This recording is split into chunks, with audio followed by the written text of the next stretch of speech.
Alright guys, another episode of Star Wars Rebels. Now last week I got didn't get that, you know. I'll be honest with you, the last episode I wasn't really into. The thing, coming off of Clone Wars, I started watching Clone Wars a little bit more, especially after the ending of Constellation, the 2008 version of it, or 2008 version. And I have to admit, they had some interesting stories. The Jedi fight battles, the lightsaber battles in it was magnificent. Hell, I think Clone Wars is what we should have got from the prequels more so than what we got with the films, but that's neither here or there. It's time to talk about Rebels. Last week episode, I kind of did a review on that. Yeah, that was kind of a piss poor review. I didn't even like that one. I was going to take it down, but I was like, forget it. I'll just learn from my mistakes. Rewatch this episode, see how, rewatch this episode and see the good in it. Now, the thing I like I said, Clone Wars had those Jedi battles, and the storytelling in there was a little bit better than when we get to Rebels. But here, I think here is where I appreciate Star Wars Rebels more so than Clone Wars. Is they pay homage to the original Star Wars, not the prequels. The prequels, Clone Wars played more homage to the prequels, which I kind of hated. This one pays more homage to the fucking originals, and here's why. So, right off the bat, the opening scene, you hear the Star Wars do. So I'm thinking to myself, are they fucking bringing Vader in here? I was like, holy shit, they're bringing in Vader. We don't get Vader, and I guess it was because I didn't hear about the spoilers or anything, but they brought in Grand Moff. I think that's how you say his name, Grand Moff or Grand Moff. Now he appeared in the originals as a war in the originals Star Wars, and he comes off. He's pissed off that the Inquisitor, Agent Callus, and company have not captured the rebels. It's like, okay, I'm here. We're about to get some shit done. This is how I did it in war. We're gonna do it this way. So pretty much you had Kanan and company, the rebels, and Ezra and company.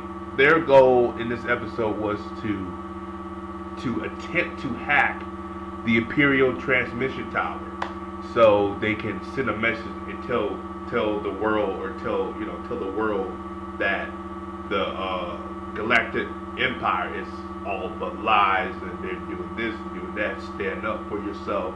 Don't take this from them. Screw them. They go fuck themselves. Pretty much. So pretty much that's the whole episode.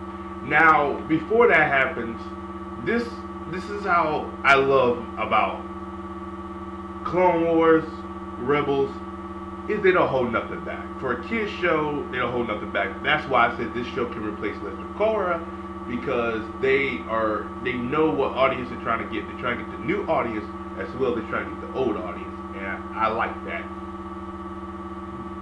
Some of the, I guess you could say, the ground soldiers came in and told Grand Moff what happened, why they failed to get the rebels, and he said, okay, all right, I understand where you're coming from.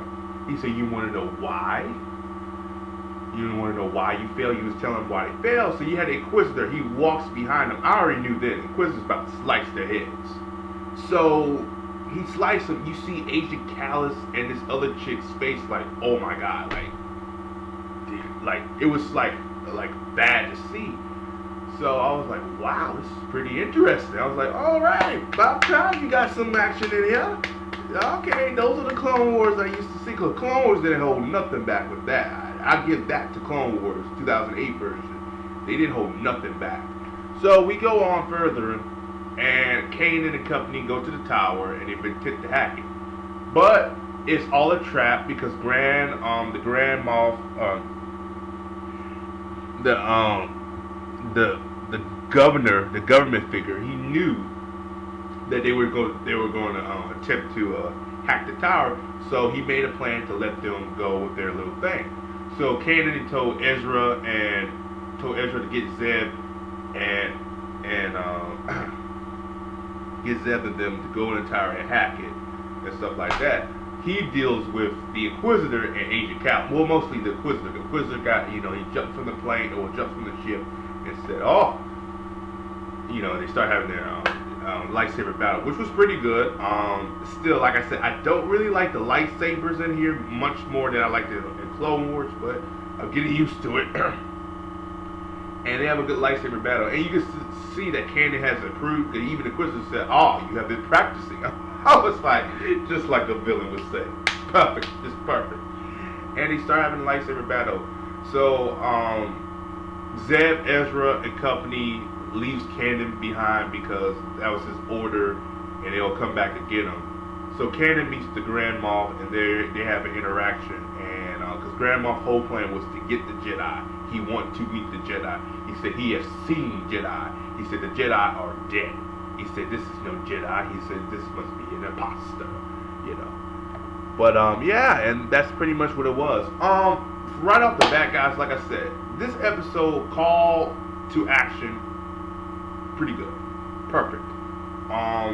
Way better than last week's episode. I enjoyed this a hell of a lot more than last week's episode. I had fun with this episode. I rewatched it. Like I said, that opening sequence,